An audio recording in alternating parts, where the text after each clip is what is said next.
Hi, my name is Deborah, and I just want to thank everybody for sharing tonight. My story is totally different. I've never attempted or did anything close to wanting to, end my life or anything. I've been through depression moments. Um,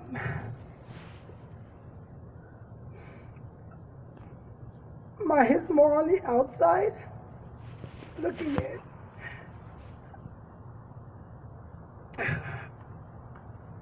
I have a granddaughter, been bullied at school, who had a plan. Her plan was,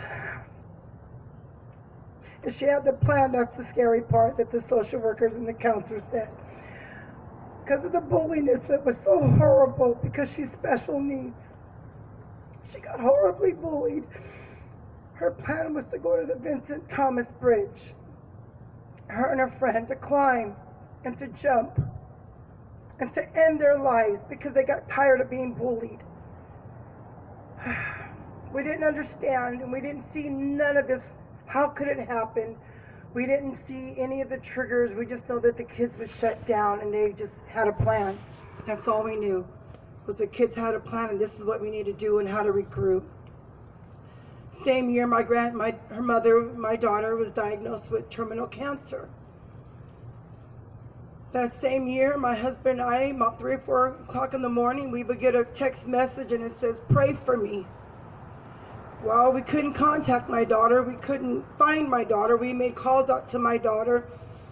This is the mother of my granddaughter who had a plan. Well, my daughter now had a plan. My daughter has 7 children. Her plan was to take the baby, go for a drive, go to the end of the pier and just end her life because she knew the older kids would be okay because they were manageable.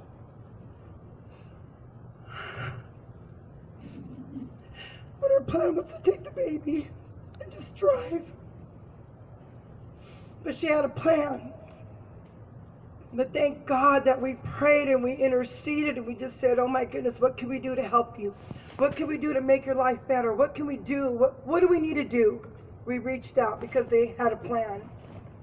That same year, my father diagnosed with cancer as well. Pancreatic cancer. He had a gun, 4 bullets. He had a plan. But the cancer won. He had a plan. Later on that year, my brother, divorce, children ripped out of his life. He figured, you know what, my life is over. He had a tree. He had a plan. But thank God he didn't succeed. He's turned his life around and he's doing everything from AA to NA to everything because alcohol shredded his family to pieces. He lost the marriage. And he finally gained his children back. And because he's fighting for his kids and he's fighting for his sobriety and he's fighting for everything else, he now is sober and is reaching out and he's mentoring others and he's doing all this stuff to help others. He had a plan. And with all this, I share this because I'm not on the side of where I was actually would take my life for doing this. I needed to gain understanding of what I could do. What I can do to help.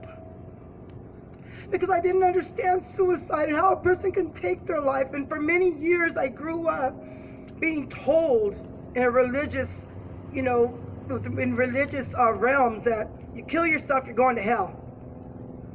You kill yourself, you're going to hell. That's all I would hear is you kill yourself, you're going to hell. Why would somebody kill themselves and go to hell? And why would God, such a loving God, send someone to hell if they're so broken? Why would God, a loving God, a creator of heaven and earth, and who created all of us for fellowship and unity and for love, why would he send anybody to hell?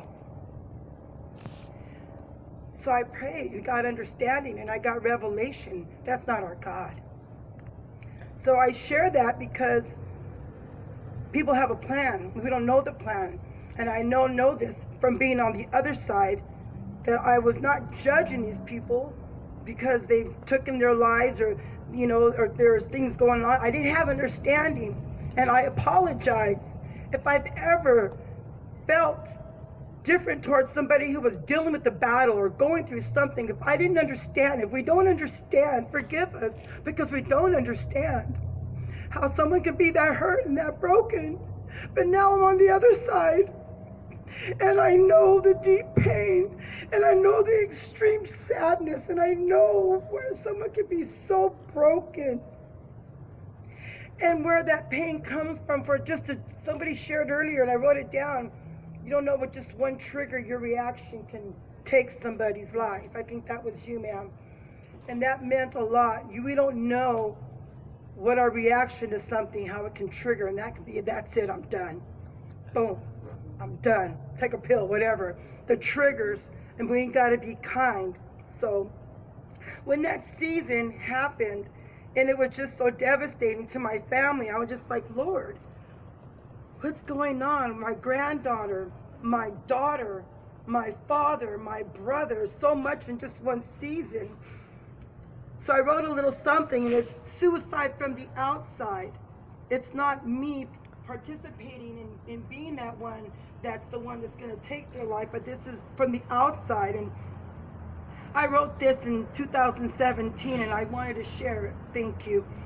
Until you have walked in someone else's shoes and lived in their minds, who are you to judge their final desperate and extreme decision to end their life? Just because a person may appear to have it all together financially or whatever, a life most of us can only dream of, you have no idea what they are going through deep down inside. To refer to them as weak, a waste, or some other horrible name is sad on our part. Extreme depression, anxiety, loneliness, sadness, addiction, terminal illness, PTSD, bullying is real. And I can go on and on and on and on, but I'm pretty sure by now you get the picture. And until you've suffered any of this, you have no idea the madness these individuals have to endure. Mentally, emotionally, physically, and spiritually. What about our veterans? My dad was a Vietnam veteran who suffered from PTSD. He wanted to take his life many times before he even got diagnosed with pancreatic cancer. We were always wondering when Dad would disappear, where did he go? Is this it? We would get phone calls, your dad's gonna take his life, be ready. So we were always on alert, we were always gonna be ready, right? What about our veterans who come back from war to end their lives here at home, where they are just a number at the VA? What about the kids that are bullied and broken and take their own lives? What about those who are mentally challenged and no longer want to be a burden to any other? What about those in the limelight? For whatever reason, they decide enough is enough and they do the unthinkable. To call them out and to shame them during a possible deep, dark moment of desperation in their lives is pretty damn sad. How about just showing some compassion for their loved ones? Oh, let's not do that, because we're better than that. I'm pretty sure some of us have been to a deep, dark place in our own lives. Some of us made it out, while some still sit in complete darkness, no matter how pretty and colorful and rich it may appear. For those of you who have no idea what this may look like, try spending time talking to someone who survived suicide. Spend some time with a veteran who is lost and lonely and tired of it all. Spend some time with someone who has been diagnosed with a terminal disease. Spend some time with a child who has been horribly bullied and shamed. Have you took the time today to hug the hurting? Have you told someone today how much you love them? Have you? Thank you.